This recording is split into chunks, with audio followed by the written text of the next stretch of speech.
आलय कृष्णाय कृष्णभक्ताय तद्भक्ताय नमो नमः। वाञ्छाकल्पतरुभ्यश्च कृपा सिन्धुभ्यैव च पतितानां पावनेभ्यो वैष्णवेभ्यो नमो नमः। नमः महावदन्याय कृष्णप्रेमप्रदायते कृष्णाय कृष्णचैतन्य नामिने गौरतिशे नमः। यं प्रभजन्तमनुपेतमपेतकृत्यम् द्वैपायनो विरहकातराजुहाव पुत्रेति तन्मयतया तर्वोऽभिनेदुं स्तं सर्वभूतहृदयं मुनिमानतोऽस्मि। भक्त्या विहीन अपराधलक्षे क्षिप्तश्च कामादितरङ्गमध्ये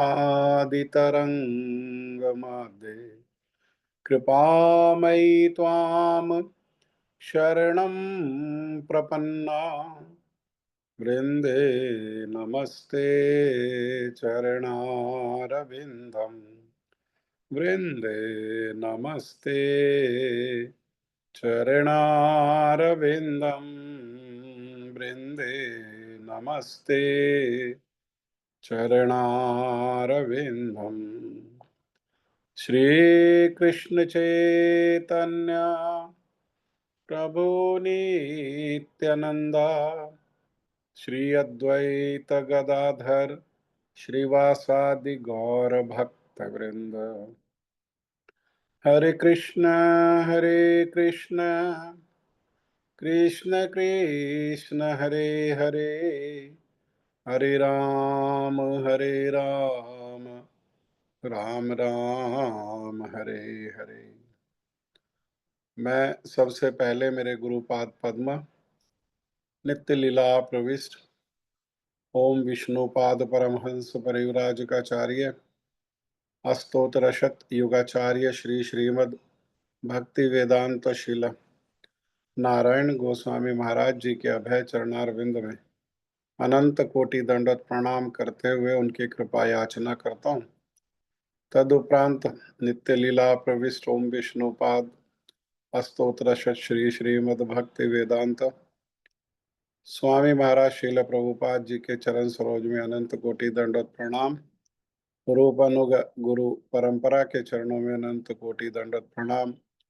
कथा के श्रोता वृंद वैष्णव वैष्णवी माता भाई बहन प्रभु आप सभी को मेरा यथा योग्य प्रणाम।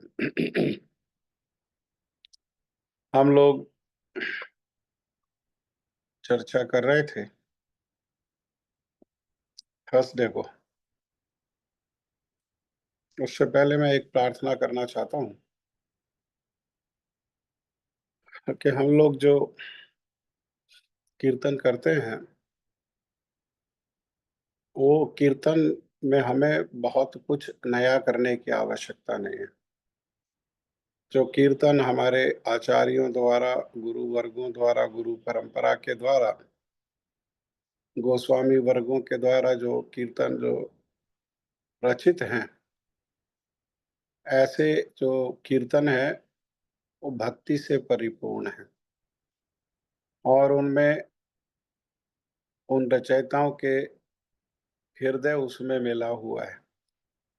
तो उन्हीं कीर्तन को बार बार दोहराएं। कुछ नया करने के लिए सिनेमा की धुन को किसी को हमको कॉपी करने की आवश्यकता नहीं है। तो हम लोग चर्चा कर रहे थे कि क्या कर्तव्य है, संसार के प्रति कर्तव्य है या भगवान के प्रति कर्तव्य है। भगवान के प्रति कर्तव्य है तो कितना है, किस प्रकार से है। ये जो विचार है इसको थोड़ा सा और समझें। ताकि ये सब विचार जो है ये सूत्र रूप में है। इनको समझने से और ये हमारे मन में ये विचारों के प्रति कोई संशय नहीं रहेगा, तो हम ये जो श्रीमद् भगवद गीता है, जो साक्षात भगवत वाणी ही है, उसको हम ग्रहण कर सकेंगे। मैं एक उदाहरण से समझाता हूँ। और हम संसार में रहने वाले लोग हैं, तो संसार के उदाहरण से हमें सरलता से चीज़ें समझ में आ जाती, क्योंकि हम उसमें उस संसार के बीच में रहते हैं, संसार को देखते हैं, संसार को सुनते हैं, संसार से ही हम व्यवहार करते हैं और संसार का ही हमको अनुभव है। तो बहुत सारी चीज़ों को समझने के लिए जब नहीं समझ में आती है, तो संसार से के उदाहरण से हमें समझ लेना चाहिए। एक आर्मी में सूबेदार हुए। उनका नाम था सूबेदार जोगेंद्र सिंह। और 1962 में वो आर्मी से छुट्टी पर अपने घर आए हुए थे। जब घर आए हुए थे तो उसी समय इंडिया का और चाइना का युद्ध शुरू हो गया। युद्ध शुरू हो गया तो उनको समाचार आ गया कि युद्ध शुरू हो गया है और आपातकालीन स्थिति है, इसलिए जो छुट्टियां हैं वो सब कैंसिल की जाती हैं और आप तुरंत जो है रिपोर्ट करो अपना अपना ड्यूटी पर। तो वो उस समय जो है परिवार में थे। और जब ये बात उनकी छोटी सी बेटी ने सुनी कि युद्ध शुरू हो गया है और युद्ध में तो मरना और मारना यही है, या तो हम शत्रु को मारे, नहीं तो शत्रु हमें मार देगा। तो उनकी छोटी सी बेटी थी, तो उसने कहा कि आप मत जाओ, क्योंकि अगर आप गए और आप लौट करके नहीं आए तो मैं भी जीवित नहीं रह पाऊंगी। तो एक तरफ से तो ये अपनी संतान, अपनी जो बेटी है, उसका इस तरह से वचन है और छुट्टी पर आए हुए हैं, लेकिन दूसरी ओर से जिस सेना की वो सेवा करते हैं, नौकरी करते हैं, उस सेना का आदेश है। तो क्या पालन करना चाहिए था उनको? बेटी के कहने से सेना के आदेश को नहीं पालन करना चाहिए था? नहीं, सेना का आदेश को पालन करना पड़ेगा। बेटी को भी छोड़ना पड़ेगा, परिवार को भी छोड़ना पड़ेगा, अपने समाज को, अपने संबंधियों को, सबको छोड़ करके क्या करना पड़ेगा? सबको छोड़ करके, प्राणों को हथेली पर रख करके शत्रु से युद्ध करना होगा। हाँ, क्यों? क्योंकि वे सेना के सेवक हैं। तो ये बात समझ में आती है ना, क्योंकि वे सेना के सेवक हैं, तो उनका प्रथम जो कर्तव्य है वो सेना की ओर है, सेना के आदेश की ओर है, अपने देश की रक्षा की ओर है। ऐसे ही हमें अपना स्वरूप अच्छी तरह से जान लेना चाहिए कि हम वास्तव में हैं। हम भगवान के नित्य सेवक हैं। तो नित्य सेवक होने के कारण हमारा नित्य कर्तव्य एक ही है। हमारा नित्य कर्तव्य है भगवान की सेवा करना। हुँ? जैसे सूबेदार जोगिंदर सिंह जी का कर्तव्य है वो सेना के सेवा करना। वो चले गए, युद्ध हुआ और उस युद्ध में सूबेदार जोगिंदर सिंह जो है वो वीर गति को प्राप्त हो गए। और वो वीर गति को जब प्राप्त हुए तो शरीर तो बाद में आया, लेकिन सूचना पहले आ गई घर में कि वो जोगिंदर सिंह जी जो है युद्ध करते हुए वो मारे गए। और बेटी ने जैसा कहा था कि आप नहीं आओगे तो मैं अपने प्राण नहीं धारण कर पाऊंगी, जैसे ही ये समाचार को सुना, बेटी को भी प्राण शरीर छोड़ दिया। तो ये सूबेदार जोगिंदर सिंह ने गलत किया या सही किया, कोई उत्तर दे सकता है? उनका सूबेदार का ये जो कार्य था, ये सही था या गलत था? क्या करना चाहिए था उनको? हम्म? कोई कहे, कोई बताएगा क्या क्या ठीक है? उन्होंने ठीक किया या गलत किया? तो जी मेरे विचार में तो उन्होंने ठीक किया। जैसे आपने कहा कि सेवक का धर्म जो है, जो निभाना है वो कठिन तो होता है, तो इसलिए उन्होंने उसका धर्म को निभाया अपना। और उसमें जो करना है, तो ऐसे हम भी जैसे भगवान के नित्य दास हैं, नित्य सेवक हैं, तो हमें भी जो है भगवान की सेवा यदि करने में कुछ आड़े आता है, तो हमें उसको भी छोड़ के उनकी सेवा करनी चाहिए। मैं तो इस समय समझता हूँ ये। हम्म। अगर वो सेना को छोड़ करके और अपने परिवार को, पता नहीं हमारे जैसे लोग होते उस समय तो क्या निर्णय लेते, युद्ध के बीच में से भाग आते, क्या करते, नहीं जाते। लेकिन उनको इस कार्य के लिए, उनके मरने के बाद उनको परमवीर चक्र जो है वो प्रदान किया गया। तो हम लोग देखते हैं कि संसार में तो हमें ये कर्तव्य अच्छा लगता है। बेशक से जोगेंद्र सिंह हमारे घर में नहीं पैदा होना चाहिए, जोगेंद्र सिंह हमारे 4 घर छोड़ के जन्म लेना चाहिए, ऐसा विचार हो सकता है। लेकिन फिर भी संसार में हमें ये विचार अच्छा लगता है। लेकिन भगवान के संबंध में हमारे ये विचारों में शिथिलता आ जाती है। हम भगवान के नित्य दास हैं। अब विचार करो कि एक देश है, उसमें सबसे एडवांस टेक्नोलॉजी के हवाई जहाज हैं, फाइटर जेट्स, सबसे एडवांस टेक्नोलॉजी के टैंक हैं, मशीन गन्स हैं, राइफल है, नेवी का सामान है, आर्मी का सामान है, एयरफोर्स का सामान है, सब कुछ तो है। परंतु उस सामान को लेकर के लड़ने वाला कोई भी नहीं है। हम्म। तो क्या वो सामान लेकर के उस देश की रक्षा हो सकती है क्या? जो जिन्हें देश से प्रेम है, सब नहीं करेंगे ऐसा, लेकिन जिन्हें देश से प्रेम है, वे परिवार को त्याग करके, संसार की सारी सुविधा को त्याग करके, -40 डिग्री में किसी बर्फ के ग्लेशियर पर युद्ध करेंगे। राजस्थान में कोई तपती हुई रेत पर 45 डिग्री, 50 डिग्री में भी युद्ध करेंगे।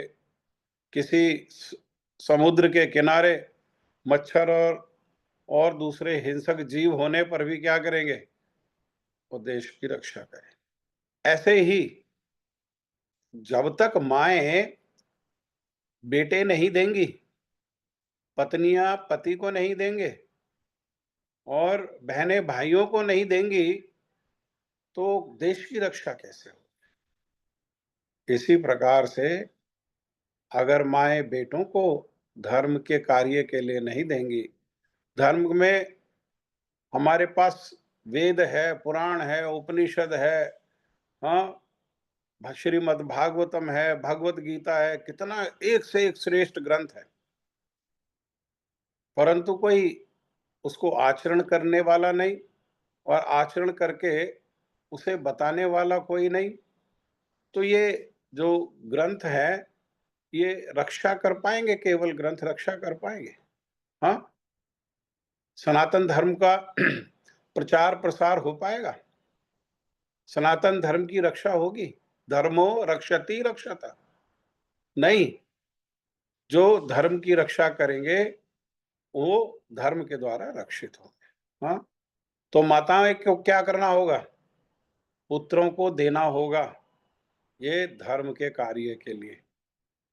पत्नियों को पतियों को प्रदान करना होगा, बहनों को बेटों को देना होगा, और माताओं बहनों को स्वयं भी स्वयं भी इसमें पारंगत होकर के और ये सेवा करनी होगी। हाँ, अन्यथा ऐसा ही होगा जैसे आजकल शिथिलता है। हम में से कितने लोग हैं जिनके घरों में वेद है? हुँ?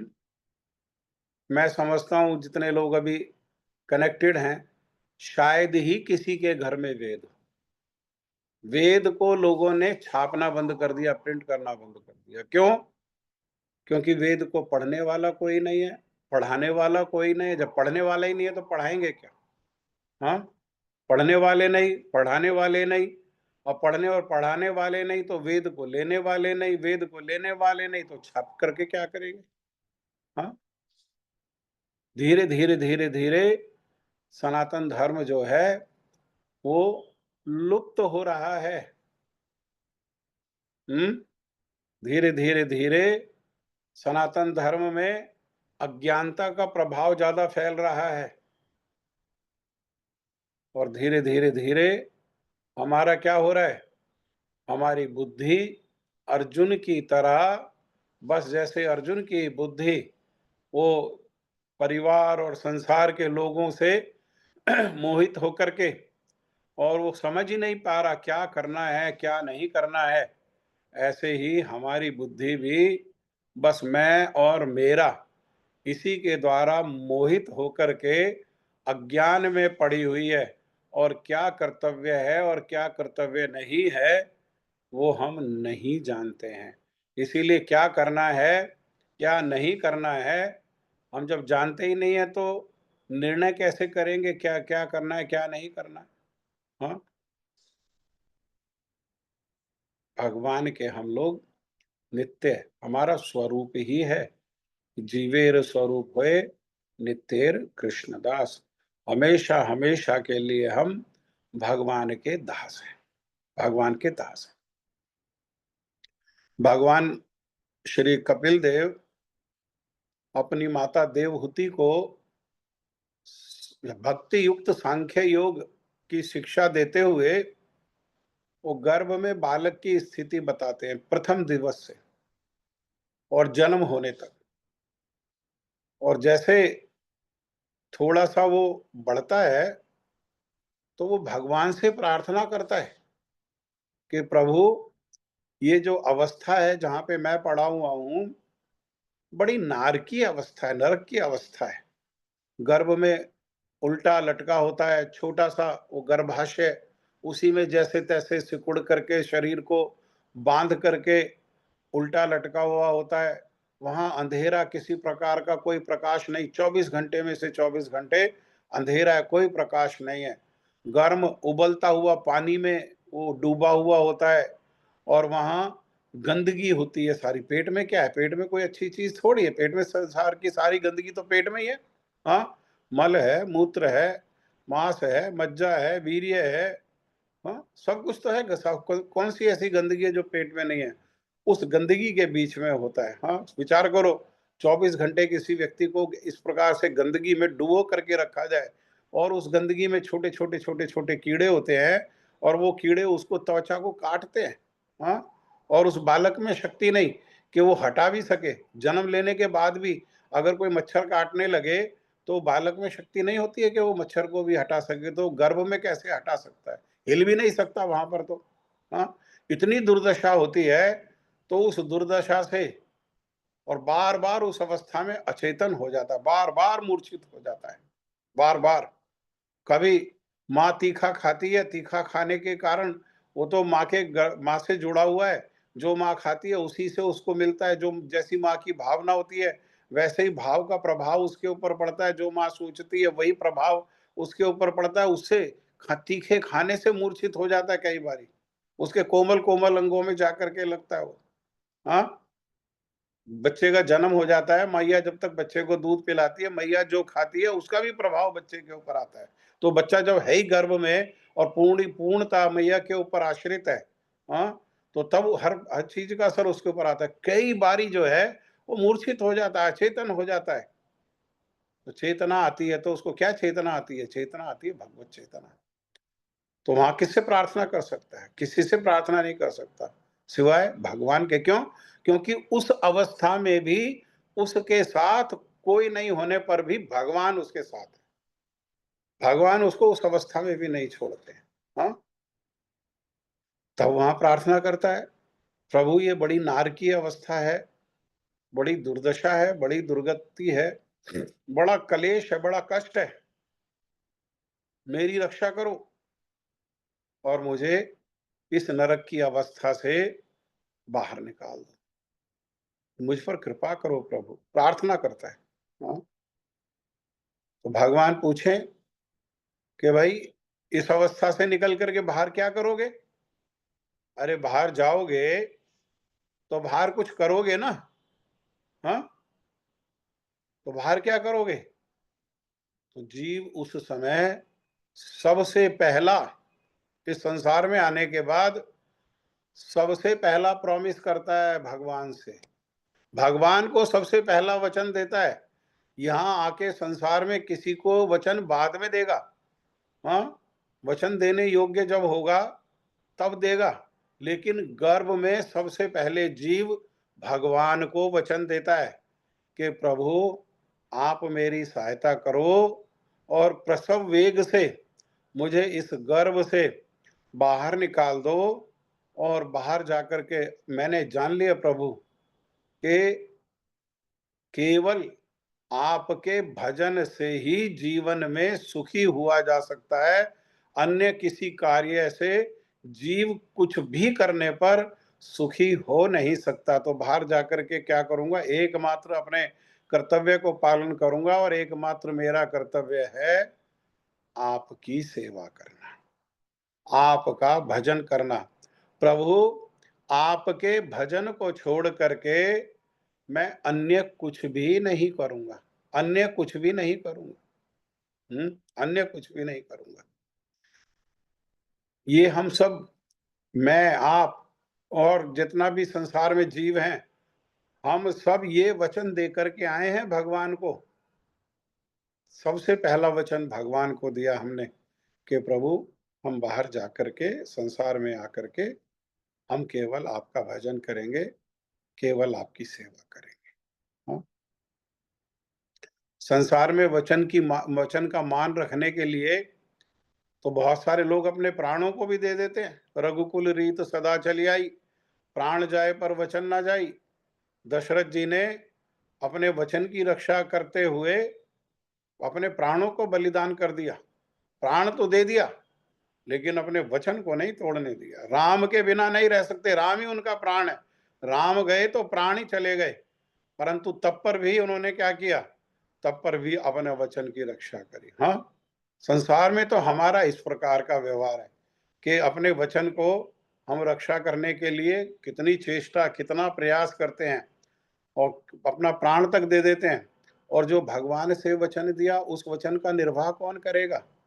उस वचन के लिए समय कौन देगा? हम क्या कहेंगे? नहीं नहीं नहीं नहीं, अभी तो हम अपने संसार में व्यस्त हैं।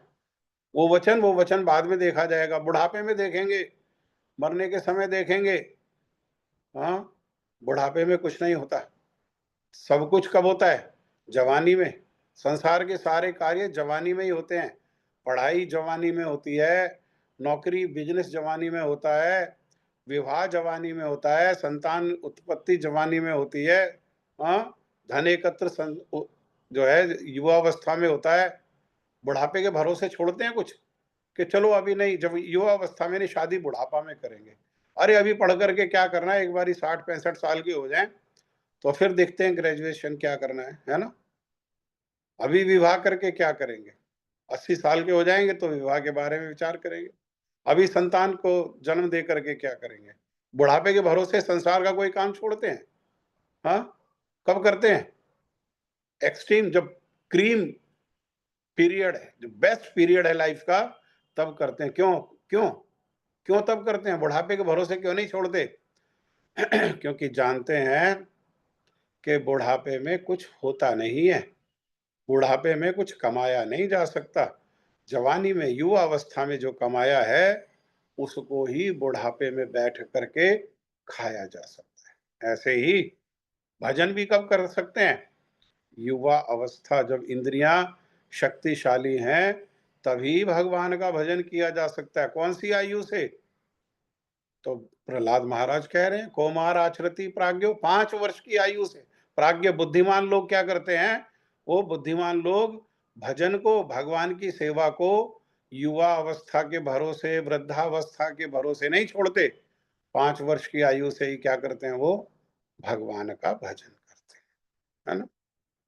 बुद्धिमान लोग जो है, कौन है बुद्धिमान लोग?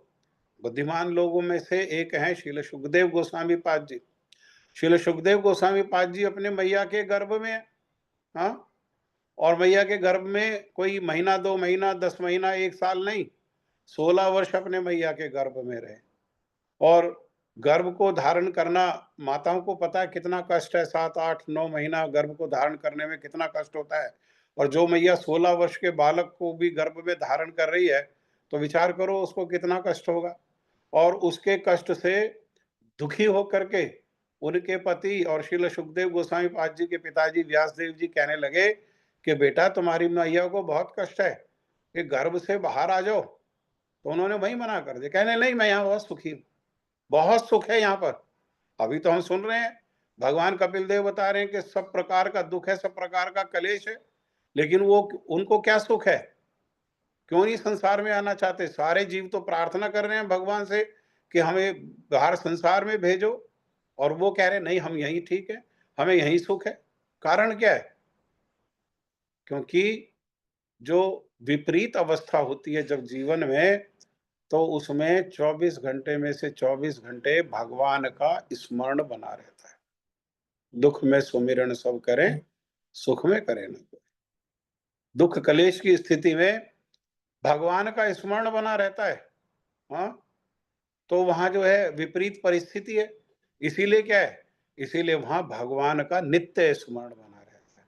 संसार में आएंगे तो संसार में आकर के थोड़ी सी शरीर के अनुकूल, मन के अनुकूल स्थिति हो जाएगी, तो सबसे पहले क्या छूटेगा? सबसे पहले भगवान का स्मरण ही छूटेगा। सबसे पहले भगवान की सेवा ही छूटेगी।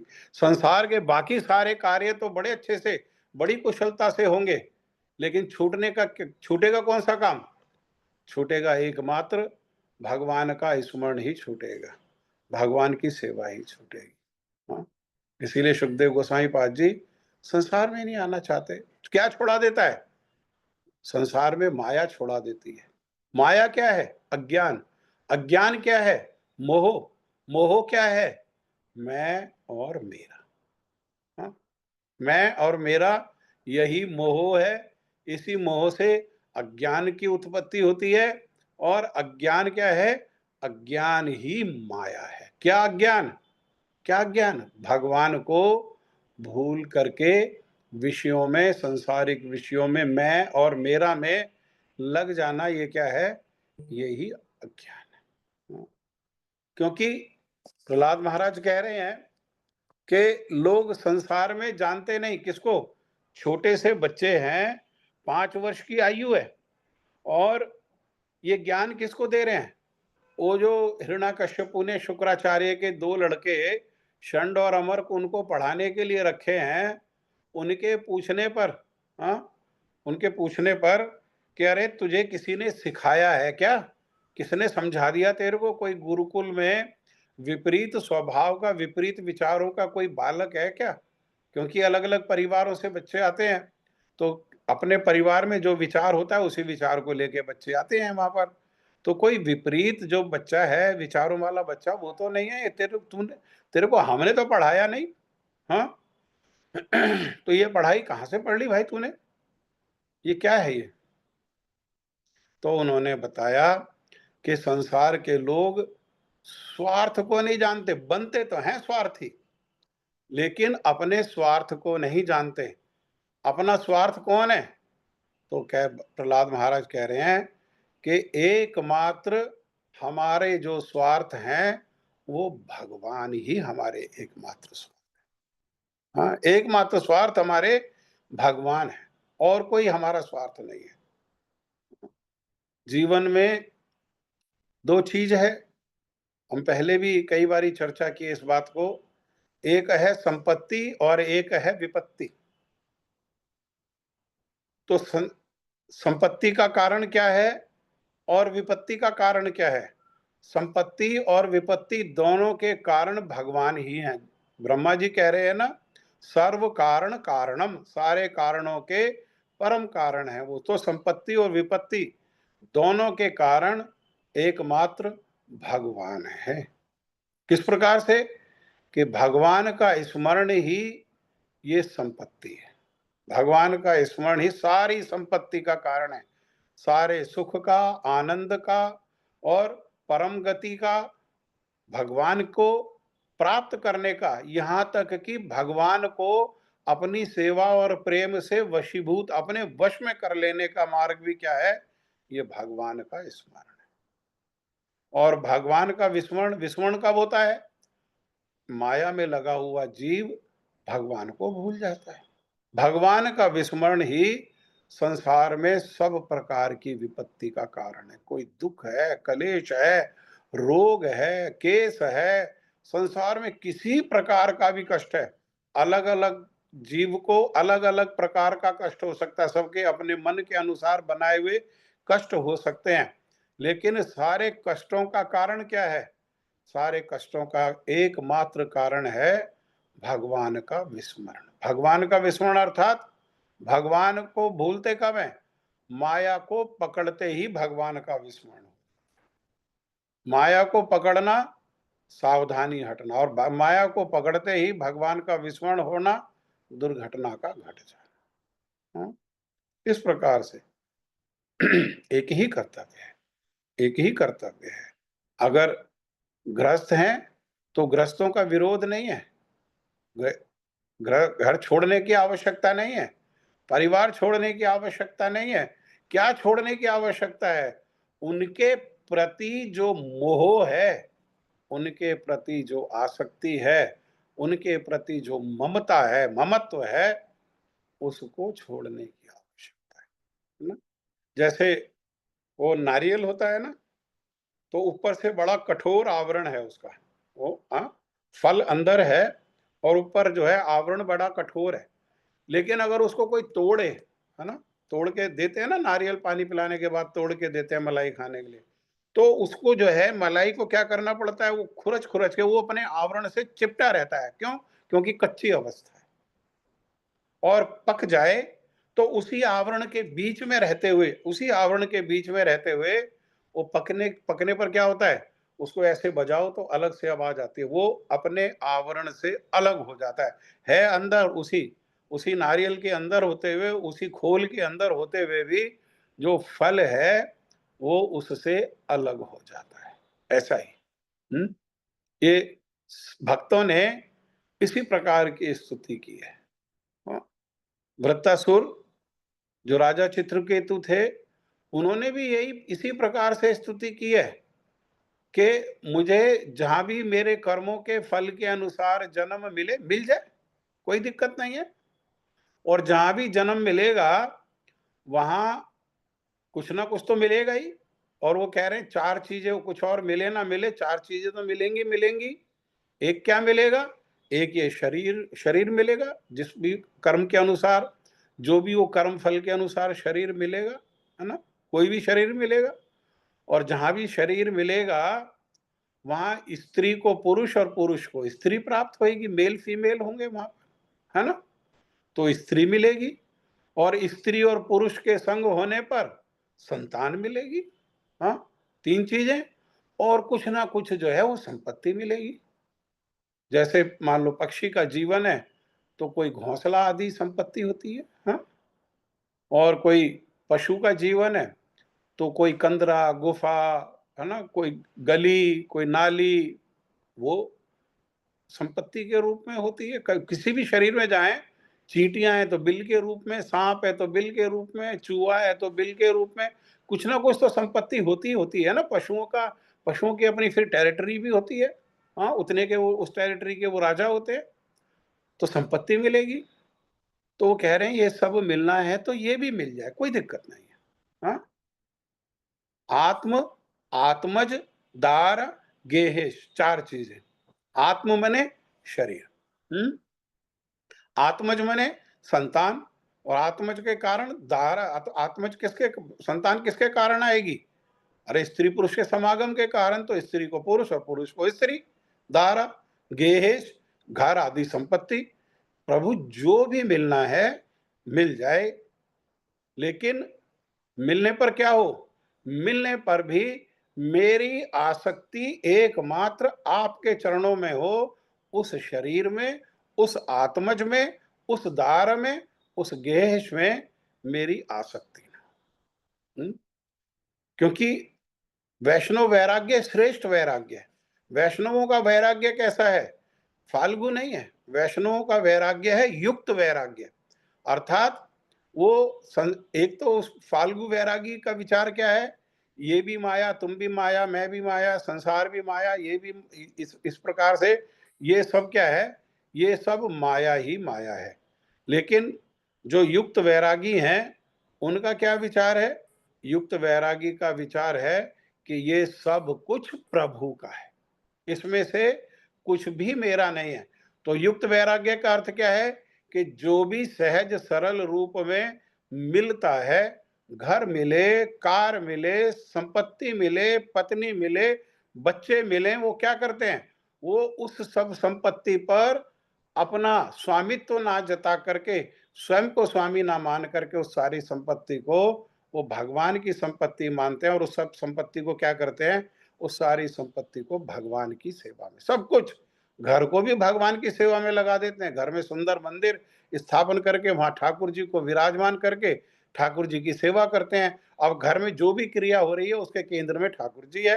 घर में जो भी कुकिंग हो रही है उसके केंद्र में ठाकुर जी, ठाकुर जी के लिए कुकिंग हो रही है। अब जो ठाकुर जी का मेन्यू है उसके मेन्यू के अनुसार कुकिंग हो रही है, उनको भोग लगाएंगे और उनका उचिष्ट जो है वो प्रसाद को पाएंगे। घर में उत्सव हो रहे हैं तो ठाकुर जी के अनुसार उत्सव हो रहे हैं। हाँ, इस प्रकार से ऐसे हर चीज को भगवान की सेवा में लगा देना, इसी को कहते हैं युक्त वैराग्य। अब ये पांडव लोग हैं, तो पांडव लोग गृहस्थ नहीं है क्या? पांडव लोग गृहस्थ हैं भाई, है ना?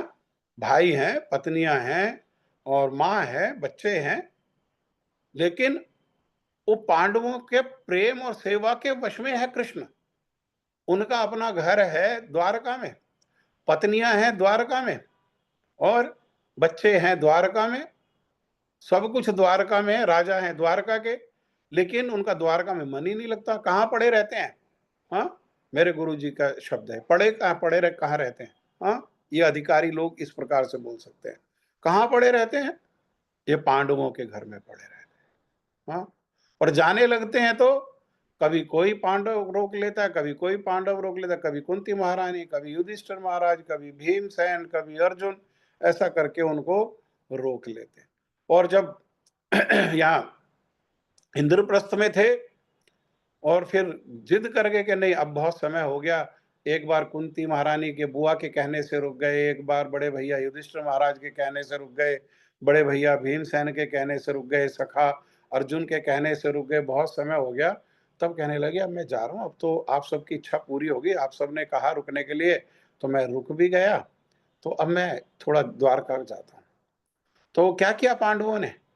पांडवों ने जितनी संपत्ति थी वो सारी संपत्ति को निकाल करके और वहां ला करके रख दिया। और जो राज्य था, राज्य के सिंहासन पर किसको बिठा दिया?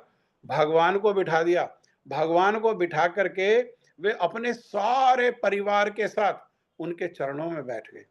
प्रभु, हम भी आपके हैं, हमारा संबंध जो है परिवार ये भी आपका है, और ये सारी संपत्ति किसकी है? ये सब आपकी है प्रभु, सब आपकी है प्रभु, है ना? देखो, हम अगर कई लोग आरती करते हैं एक समय, तो एक समय कहते हैं, और दो समय आरती करते हैं तो दो समय कहते हैं। तुम हो एक अगोचर, सबके प्राणपति, किस विध मिलूं दया में, तुमको मैं कुमति। कहते हैं ना ऐसा आरती में। तो कहते हैं तुम हो एक, एक आप ही, प्राणपति हो, दूसरा कोई पति नहीं है। ये बात कहते हैं आरती में। अब समझ करके कहते हैं, बिना समझे ऐसे ही बोल देते हैं, व्हाट वी से वी डोंट मीन इट। अब वो तो हमारा अपना-अपना अलग विचार है, लेकिन जो कहते हैं वो मैं बता रहा हूँ। हम कहते हैं, तुम हो एक, आप ही एक हो, वो प्राण, हमारे प्राणों के पति, हमारे प्राणपति एकमात्र आप हो। लेकिन हो कैसे? अगोचर, इन इंद्रियों के द्वारा प्राप्त नहीं किया जा सकता आपको। आँखों से देख नहीं सकते आपको और कानों से सुन नहीं पाते, क्यों? क्योंकि ये इंद्रियाँ जड़ है, इनमें संसार भरा हुआ है। हाँ? संसार भरे होने के कारण वो जैसे बिल्ली होती है ना, तो वो रात को सो भी जाए, तो सोते-सोते भी अगर देखेगी, तो मान लो रात को सोते-सोते भी देखते हैं। तो सोते-सोते क्या देखते हैं? स्वप्न देखते हैं। तो स्वप्न में भी क्या देखेगी वो? स्वप्न में भी वो मरा हुआ चूहा, सड़ा हुआ मांस यही देखेगी। क्यों? क्योंकि उसका अभ्यास ही ऐसा है। तो हमारा संसार का अभ्यास होने के कारण हम दिव्य जो भगवान हैं, उनको अपने सबसे निकट होते हुए भी हम उन भगवान को दर्शन नहीं कर पाते। क्या देखते हैं? हाँ, जैसे वो बिल्ली, उसको जो अभ्यास है वही उसको दिखाई देता है स्वप्न में भी। ऐसे ही हमारा जो अभ्यास है, हमारा अभ्यास क्या है? हमारा जन्म जन्मांतर से अभ्यास है विषय भोग। तो हमको क्या दिखाई देता है? भोग ही दिखाई देता है, विषयों का ही दर्शन होता है हमारे को। भगवान का दर्शन जो है वो नहीं होता। हाँ? इसलिए वो उनको कह रहे हैं अगोचर। हाँ? अगोचर। लेकिन है कौन? आप एक ही प्राणपति हैं। और मेरा जीवन का लक्ष्य क्या है? मेरे जीवन का लक्ष्य, किस विध मिलूं दया में। हे कृपालु, हे दया में मुझ पर कृपा करो। मैं किस प्रकार, किस विध, किस प्रकार से आपको प्राप्त कर लूं, किस प्रकार से आपको मिल जाऊं, क्योंकि आप ही तो मेरे अपने हो, है ना? मैं किस विधि, किस तरह से आपको मिलूं, है ना? तुमको मैं कुमति, मेरी मति कैसी है? सुमति नहीं है, मेरी मति कुमति है।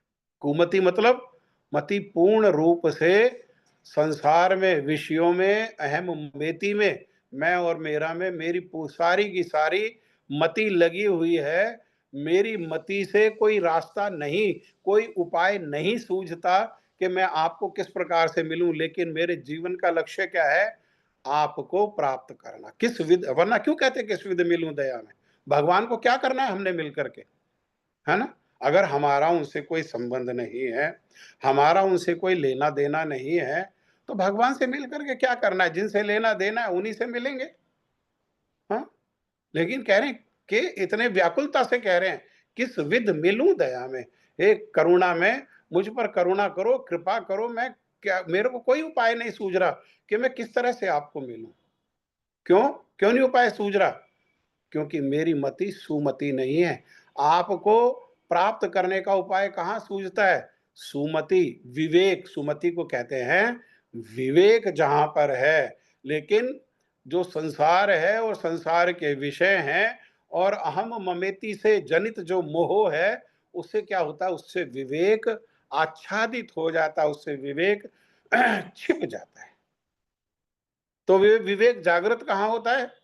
वो विवेक जो है जागृत होता है एकमात्र साधु संग में ही। वो विवेक जो है वो जागृत होता है। हाँ? केवल ये बात को हम कहने के लिए कहते हैं या इसमें कुछ आचरण करने की आवश्यकता है? ये जो हमारा कहना है, किस विध मिलूं दया में तुमको मैं कुमति, तो ये केवल कहने के लिए कह रहे हैं या कुछ प्लान है मिलने का उनको? हाँ, कोई योजना है? वो प्राणपति है। हाँ? जैसे प्राण के बिना जीव एक क्षण भी नहीं रह सकता है। प्राण क्या है? प्राण वायु है। हाँ? तो वायु के बिना कितना देर सर्वाइवल हो सकती है? पानी के बिना तो रह सकते हैं कुछ समय, खाने अन्न के बिना भी कुछ समय रहा जा सकता है। हाँ? प्रकाश के बिना भी कुछ समय रहा जा सकता है, लेकिन वायु के बिना कितनी देर रहा जा सकता है? हाँ? प्रकाश के बिना 24 घंटे रह सकते हैं। है ना?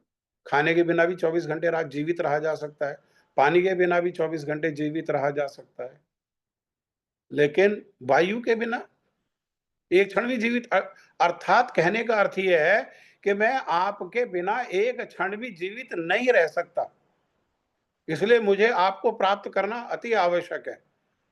तो इस इन विचारों को जो हम जीवन में कह रहे हैं, सुन रहे हैं, दोहरा रहे हैं, उनको कब कभी तो आचरित करेंगे, है ना? क्योंकि कहना ज्ञान है। जब तक ज्ञान विज्ञान नहीं बनेगा, तब तक उसका लाभ नहीं होगा, केवल कहने से लाभ नहीं होगा, है ना? कहने से लाभ नहीं होगा। कहते तो हैं हम भगवान को, हम सेवक तुम स्वामी, कृपा करो भरता। भरता, भरता मतलब बैंगन वाला भरता नहीं है ये। ये भरता का अर्थ है कि आप मेरा पालन करने वाले हैं और आप ही मेरी रक्षा करने वाले हैं। हुँ। आप ही मेरा पालन करने वाले हैं, आप ही मेरी रक्षा करने वाले हैं। विचार करो, हम एक वो कुत्ता को पालें, कोई कुत्ता को पाले व्यक्ति, हुँ, और उसको पालन करे, उसकी रक्षा करे, उसकी देखभाल करे, हर क्षण उसकी सेवा में लगा रहे, हर क्षण 24 घंटे में से 24 घंटे उसकी सेवा में लगा रहे, और वो कुत्ता पालने वाले के ऊपर तो भौंके और पड़ोसियों के जाके पूँछ हिलाए, तो कैसा विचार रहेगा ये? कैसा विचार होगा? ऐसे हम हैं, हाँ? पालन करने वाले कौन हैं? भगवान। रक्षा करने वाले कौन हैं? भगवान। और पूँछ कहाँ हिलाते हैं? संसार के आगे, है ना? पालन करने वा कृपा करो भरता, हम कह रहे हैं आप हमारे भरता हो, भरण-पोषण, जैसे कहते हैं ना भरण-पोषण, उससे क्या होता है भरता, हाँ?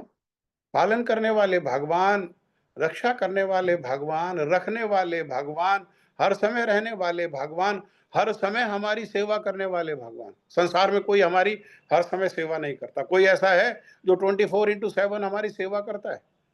संसार में कोई ऐसा नहीं जो 24/7। मैया बच्चा को खूब प्रेम करती है, लेकिन सोती है। सोते समय बच्चा रोने लगे, तो कभी-कभी तो नाराज़ होकर के बच्चा में चाँटा भी लगा देती है। ना सोता है, ना सोने देता है। अपनी नींद पे इतनी प्रिय होती है। हाँ?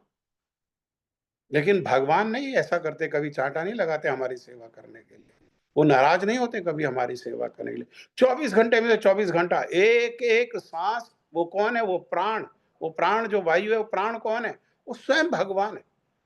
वो नित्य, निरंतर हमारे सोने के बाद जब हम अपनी सेवा नहीं करते हैं, तब भी भगवान हमारी सेवा करते हैं। हाँ? और हम इसीलिए कह रहे हैं, हम सेवक, तुम स्वामी, कृपा करो भरता। वो तो कृपा कर रहे हैं, कृपा करके पालन भी कर रहे हैं और कृपा करके रक्षा भी कर रहे हैं। लेकिन उसके पहले जो हम कह रहे हैं कि हम सेवक तुम स्वामी, क्या हम उस अपने वचन को पालन कर रहे हैं? हुँ? तो ये सब बड़े सूक्ष्म विचार है। इन विचारों को समझ करके, हाँ, बिल्कुल क्रिस्टल क्लियर होकर के जब ये सारी चीज़ों को हम समझेंगे और इस विचार को हम कुछ ना कुछ परिमाण में आचरण करेंगे, थोड़ा या ज़्यादा, कम से कम अरे 5 मिनट तो हमारे भगवान में लग जाए जब संसार हमें बाधा ना दे। हाँ? 5 मिनट, फिर उसको बढ़ाएँगे 10 मिनट, फिर इसीलिए तो गुरुजी कहते हैं कि 14 दिन अपने मन का जैसा कर रहे हो भाई वैसा करो, लेकिन एक जो एकादशी है, उसके दिन क्या करो? उसके दिन अपनी एकादश इंद्रियों को भगवान को चरणों में दे दो। क्यों? क्योंकि हर रोज़ अभी देना हमारे बस की संभव नहीं है, तो कम से कम 1 दिन, 15 दिन में 1 दिन, महीना में 2 दिन। हाँ? गुरुजी इस प्रकार से समझाते हैं, कितने दयालु हैं हमारे आचार्य वर्ग, कितने दयालु हैं हमारे गुरु वर्ग। कह रहे ऐसा तो करो, 14 दिन अपने मन में अर्थात महीने में 28 दिन अपने मनमानी, 2 दिन तो सारी एकादश इंद्रियाँ, 5 कर्मेंद्रियाँ, 5 ज्ञानेंद्रियाँ और 1 मन, बुद्धि, अहंकार, चित्त सब लगा करके भगवान की सेवा में लगा दो सबको। किस लिए? तो गुरुजी समझाते हैं कि इस प्रकार से महीना में 2 बारी लगाएँगे, तो फिर साल में 24 दिन लग जाएगा। कि महीना में 2 दिन लगा, तो साल में कितने दिन लग गया? 24 दिन लग गया, और एक बार साल में 24 दिन लग जाएगा, तो फिर गुरुजी कहते हैं फिर कृष्ण जन्माष्टमी भी आएगी, फिर गौर पूर्णिमा भी आएगी, फिर नरसिंह चतुर्दशी भी आएगी, फिर वामन द्वादशी भी आएगी, फिर नित्यानंद त्रयोदशी भी आएगी। तो धीरे धीरे क्या होगा, धीरे धीरे धीरे धीरे धीरे ये बढ़ने लगेगा, और जैसे जैसे इसका अभ्यास होने लगेगा वैसे वैसे इसमें रस आने लगेगा, और धीरे धीरे बढ़ते बढ़ते बढ़ते बढ़ते ये पूर्ण केवल यही रह जाएगा। और बाकी जब यही रह गया तो बाकी अपने आप ही छूट जाएगा, बाकी अपने आप छूट जाएगा। हाँ, ठीक है। इस प्रकार से ये मैंने थोड़ा सा प्रयास किया ये बातों को समझाने का, ये विचार को कहने का।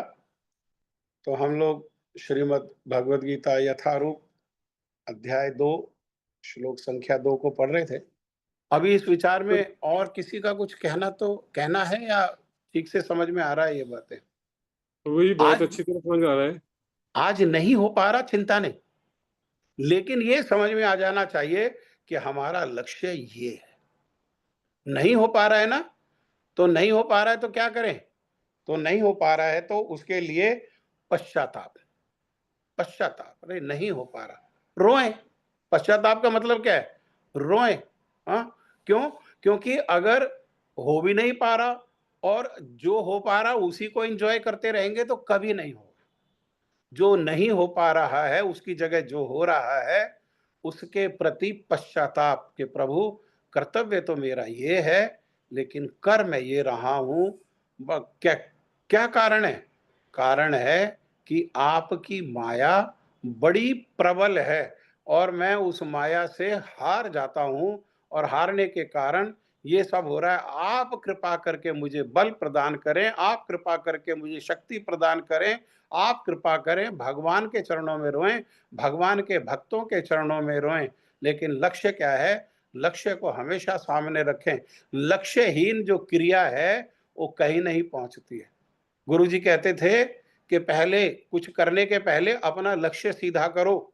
लक्ष्य जैसे पढ़ने लगता है बच्चा तो पढ़ते पढ़ते ही लक्ष्य बना लेता है, इंजीनियर बनना है, तभी तो उस दिशा में इंजीनियरिंग की दिशा में जाता है, तभी तो वो 11वीं में साइंस के सब्जेक्ट्स को लेता है, और जो उसको दूसरी दिशा में जाना होता है वो कॉमर्स लेता है, तीसरा का आर्ट्स लेता है। वो 11वीं में ही थोड़ी ना उसको इंजीनियर बन जाना है, लेकिन वो इंजीनियरिंग का लक्ष्य है, इसलिए उसने क्या करा, उसने 11वीं से ही साइंस को पढ़ना प्रारंभ कर दिया। क्या करना है? एक दिन उसको इंजीनियर बनना है। आज नहीं बना इंजीनियर।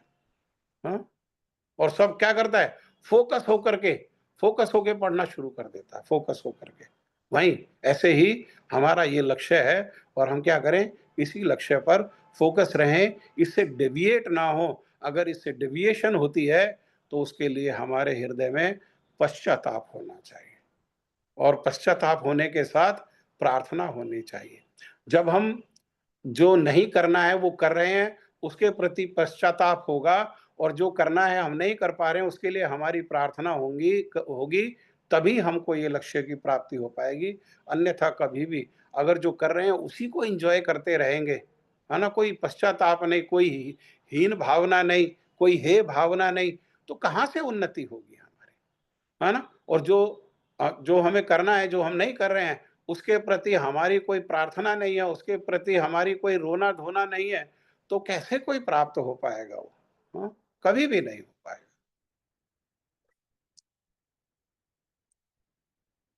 ठीक है, आगे आगे चलते हैं। प्रभु जी जब का हाँ? टाइम हो गया, प्रभु जी जब का टाइम हो गया। अच्छा चलो, ठीक है, ठीक है। जप करो।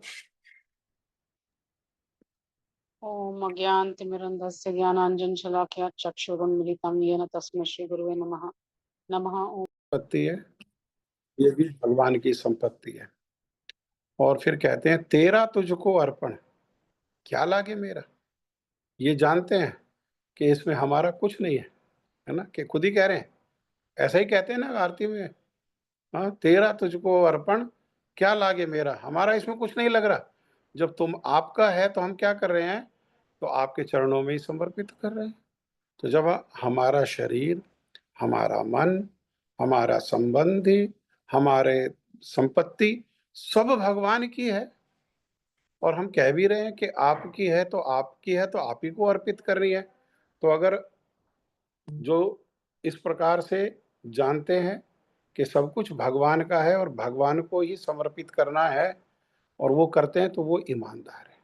और अगर जो ये बात को जानते हुए भी कि सब कुछ भगवान का है और फिर भी भगवान को समर्पित नहीं करते, तो वो चोर है। हाँ? जैसे भगवान ही आगे जाकर के श्रीमद् भगवद गीता में कहेंगे कि ये अन्न आदि जो है, ये सब कुछ किससे प्राप्त होता है? ये देवताओं की कृपा से प्राप्त होता है, देवताओं के माध्यम से प्राप्त होता है। और देवताओं के माध्यम से प्राप्त होने पर जो लोग देवताओं को नहीं देते हैं और देवताओं को दिए बिना खाते हैं, वो कौन है? वो चोर है। भगवान भगवान कह रहे हैं, भगवान का वचन है। जो भगवान को दिए, चोर किसे कहते हैं? अरे किसी की संपत्ति को अपने सुख के लिए भोग करे, उसी को तो चोर कहते हैं। जो हम कह रहे हैं सभी कुछ तुम्हारा है, ये शरीर भी आपका है, मन भी आपका है, धन भी आपका है, और कह भी रहे हैं हमारा कुछ लग ही नहीं रहा है इसमें। और कहने को तो बहुत बड़ी बड़ी बातें कह देते हैं, जब कहने पे आते हैं तो क्या क्या कह देते हैं। हालांकि ये वास्तविकता है, लेकिन या तो जान के कहो, कहो भाई तन भी हमारा है, मन भी हमारा है, संपत्ति भी हमारी है, जैसा हमारा मन करेगा वैसा करेंगे, है ना? या तो ऐसा कहो। अगर जब जान लिया, जो कि वास्तविकता है कि सब कुछ भगवान का है, और कह भी रहे हैं कि भाई आपको ही समर्पित करना है, तो फिर करो ना समर्पित। पीछे क्यों हट रहे हो? करो, करो। आज %.5 अभ्यास करते हुए फिर 1%, फिर 2, फिर 3, फिर 4 उन्नति करो। देते देते देते देते क्या करो? 100 के 100% भगवान को दे दो, है ना? 100 के 100% भगवान को दे दो। यही जीवन का लक्ष्य है। इसी के लिए हम लोग यहाँ पर आए। यही मनुष्य जीवन का जो है वो लक्ष्य है। ठीक है। हम किस चक्कर में लगे हुए हैं? देखो, एक कथा याद आई। हम यहाँ किस चक्कर में लगे हुए हैं? क्यों नहीं देते हैं? तो सुनो इसको ध्यान से। एक समय ना, एक धोबी का गधा था। तो एक दिन उसको थोड़ी सी स्वतंत्रता मिली धोबी से, और वो घूमते घूमते जो है, वो एक नदी के किनारे, जहाँ रेत था और थोड़ी दूर पर ही बड़ी हरी हरी घास थी, वहां एक गधा दिखाई दिया उसको। देखा उसने कि ये धोबी का जो गधा है, इसको तो कपड़े ढोते ढोते शरीर पर जो है घाव हो गए, बड़ा दुबला सा पतला सा, आंखों से पानी बह रहा है। लेकिन वहां देखा तो वहां तो गधा बड़े मजे में है। अरे जब चाहता है नदी का पानी पीता है, जब चाहता है घास खाता है, जब इच्छा होती है तो पैर ऊपर करके उसमें रेत में लोटपोट हो जाता है। और कोई कार्य नहीं, ना धोबी के कपड़े ढोने, ना कुछ कार्य। तो उसने जाकर के कहा धोबी के गधे ने, अरे भाई, तुम्हें बड़ा सुख है, तुम्हें बड़ा आनंद है, लेकिन हमारी स्थिति देखो। तो उसने कहा कि फिर क्यों पड़ा है वहां धोबी के उसमें, है ना? क्यों पड़ा है? हाँ, मेरे पास आ जा, यहाँ ले। तू भी तो ऐसे ही सुख में रहे, तू भी तो आनंद में रहे, क्यों पड़ा हुआ धोबी के यहाँ? आ जा। तो कहने लगा, अच्छा भाई, थोड़े समय बाद आऊंगा। तो चला गया, और फिर थोड़े समय कह के गया, बहुत दिनों के बाद लौटा। तो उसने नदी के किनारे वाले गधे ने कहा, आ गया भाई? कहने लगे, नहीं नहीं, अभी तो नहीं आया, अभी और थोड़े समय बाद आऊंगा।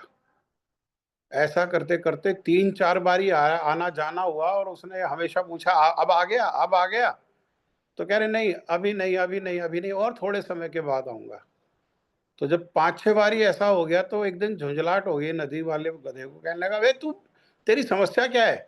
कह के जाता आऊंगा आऊंगा आऊंगा, थोड़े दिन में आऊंगा, थोड़े दिन में आऊंगा, आता ही नहीं है, क्या समस्या है तेरी? तो वो कहने लगा कि भाई ऐसा हुआ कि एक दिन ये जो धोबी की लड़की है ना, ये कपड़े प्रेस कर रही थी। तो कपड़ा प्रेस करते करते एक कपड़ा जल गया। तो धोबी को बड़ा गुस्सा आया, और धोबी ने गुस्से में कहा कि देख, ये कपड़ा जला तो जला, अगर अब दोबारा कोई कपड़ा जला तो तेरी शादी में गधे से कर दूंगा, इस गधे से कर दूंगा। तो कह रहा, बस मैं इसी इंतजार में हूं कि कब उससे दूसरा कपड़ा जले, इसीलिए नहीं आ पा रहा। हाँ, ऐसे ही हम हैं। हम क्यों नहीं आ पा रहे? क्यों? क्योंकि हम इसी संसार में, इन्हीं विषयों में, इन्हीं अहम ममेती में हम सोच रहे हैं हम सुखी हो जाएंगे। हम इस भगवान को छोड़ करके हम यहाँ पर सुखी हो जाएंगे। उस जैसे वो गधे का विचार है, विचार कैसा है ये उस गधे का जैसा विचार है कि बताओ, आप विचार करो, अरे 1 नहीं, 2 नहीं, 100 कपड़े भी जलेंगे तो धोबी क्या अपनी लड़की की शादी उस गधे से कर देगा क्या? वो गधे का विचार ये पूरा होने वाला है कभी? कभी भी पूरा नहीं होगा। ऐसे ही इस संसार में कुछ भी करके, कोई भी योजना बना करके हम सुखी होने वाले नहीं हैं। सुख एकमात्र भगवान के चरणों में है। हाँ, हमारे क्या है? हमारे जन्म-जन्म का संसार भरा हुआ है हमारे अंदर जन्म-जन्म का संसार भरा हुआ है। जब तक वो संसार निकलेगा नहीं, तब तक कोई सुखी हो सकता है? जैसे मान लो कोई 4 दिन से खा रहा है, लेकिन निकल नहीं रही, गंदगी नहीं निकल रही शरीर से। 4 दिन से खाए जा रहा है, भरे जा रहा है, तो एक स्थिति आएगी नहीं आएगी ऐसी कि जब वो उसको दुःख देने लगेगी, तब उसको कहो 56 भोग खाओ, तो खाएगा क्या वो? उसको खाने में रस आएगा क्या? उसको कहो बढ़िया सिनेमा देखो, सिनेमा देख पाएगा क्या? कब तक नहीं उसको सुख मिलेगा? जब तक शरीर से वो 4 दिन से जो भरी हुई गंदगी है, जब तक वो नहीं निकलेगी, तब तक उसको कुछ मिलने पर भी वो सुखी नहीं हो सकता। हो जाएगा सुखी? कोई विचार करो, हो सकता है सुखी? 4 दिन की गंदगी पेट में भरी हुई है, अब उसको कहो तुम सुखी हो जाओ, अरे तेरे को चैन क्यों नहीं आ रहा? आराम से बैठ, एन्जॉय कर। हाँ, एसी चल रहा है, बढ़िया पकौड़े रखे हुए हैं खाने के लिए, 56 आइटम रखी हुई खाने के लिए, पीने के लिए, खा पी अपना मौज मार। वो क्या कहेगा? इनो है। हाँ, वो क्या कहेगा? पेट किस तरह से हल्का हो जाए। हाँ, सुख कब होगा? जब उसके पेट से वो गंदगी निकल जाए। कितने परिमाण में सुखी हो जाएगा? जितने परिमाण में गंदगी निकल जाएगी। ऐसे ही हमारे में जन्म जन्मांतर से जो है संसार भरा हुआ है, और ये संसार क्या है? भगवान ही आगे जाकर के भगवत गीता में 8वें अध्याय में बताएंगे, दुखालयम अशाश्वत। ये दुखों का दुख का स्थान है, ये एंजॉय करने का स्थान नहीं है। यहाँ दुख के स्थान में सुखी नहीं हो सकते, दुख में के स्थान में सुख नहीं मिल सकता। जैसे बहुत घने रेत के मरुस्थल में पानी नहीं मिल सकता, वहां पानी की खोज कैसी है? वहां पानी की खोज बेवकूफी है। ऐसे ही इस संसार में विषयों में और भगवान से स्वतंत्र होकर के सुख की खोज करना, सुखी होने की चेष्टा प्रयास करना, ये बेवकूफ़ी है। एकमात्र सुख जो है वो भगवान के चरणों में। क्यों? क्योंकि भगवान के चरणों तक माया की पहुँच नहीं है।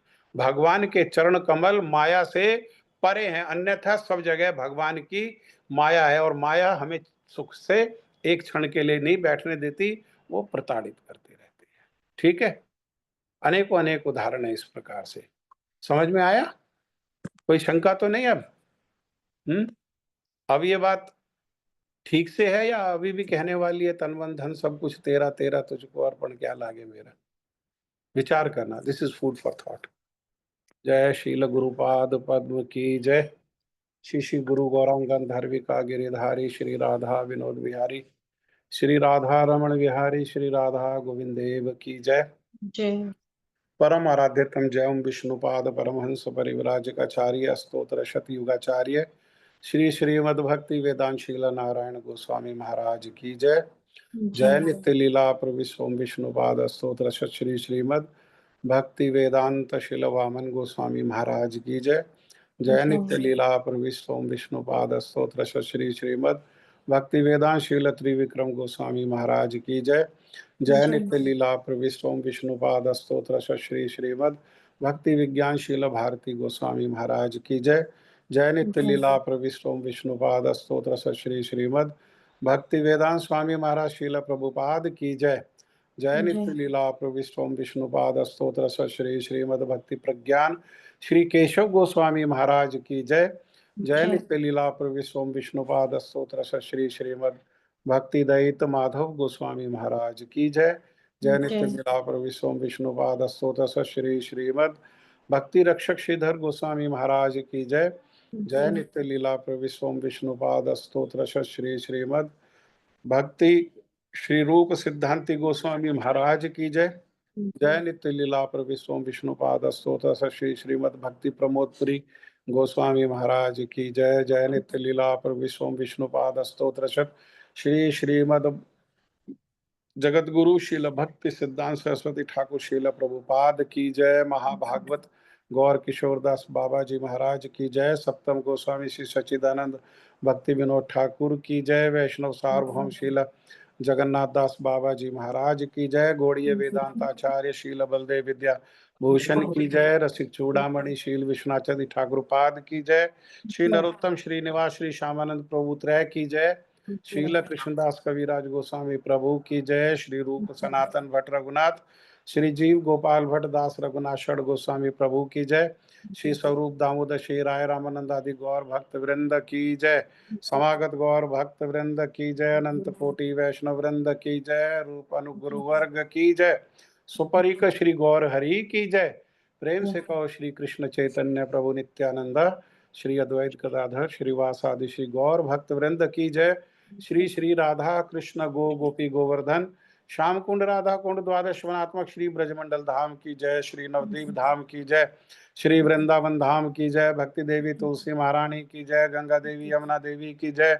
युग धर्म हरिनाम संकीर्तन की जय। भुवन मंगलकारी हरे कृष्ण महामंत्र की जय। सर्व विश्व प्रदाता श्री गिरिराज महाराज की जय। भक्ति विघ्न विनाशक श्री नरसिंह भगवान की जय। भक्त प्रवशी प्रहलाद महाराज की जय। चारों धाम की जय। चारों आचार्यों की जय। आकर मठराज श्री चैतन्य मठ की जय। अन्य गौड़ी मठ शाखा समूह की जय। श्री राधा गोविंद गौड़ी मठ की जय। श्री श्री राधा गोविंद देव की जय। श्री जगन्नाथ बलदेव सुभद्रा श्री सुदर्शन जू की जय। श्री श्री गौर नित्यानंद प्रभु की जय हो। श्री श्री लड्डू गोपाल की जय। आज के सत्संग की जय। आज के आनंद की जय। आप सब भक्तों की जय। आप सब भक्तों के परिवार गण की जय। आप सब भक्तों के मित्र गण की जय। निताई गौर प्रेमानंदे। हरि हरि बोल। हरि हरि बोल। हरे कृष्णा। राधे राधे। हरे कृष्णा। सॉरी प्रभु जी, मैं आगे से ध्यान रखूंगी कीर्तन का। ठीक है, ठीक ठीक, कोई बात कोई बात। हरे कृष्ण। हरे कृष्णा प्रभु जी। प्रणाम प्रभु जी। हरे दंडवत प्रणाम प्रभु जी। दंडवत।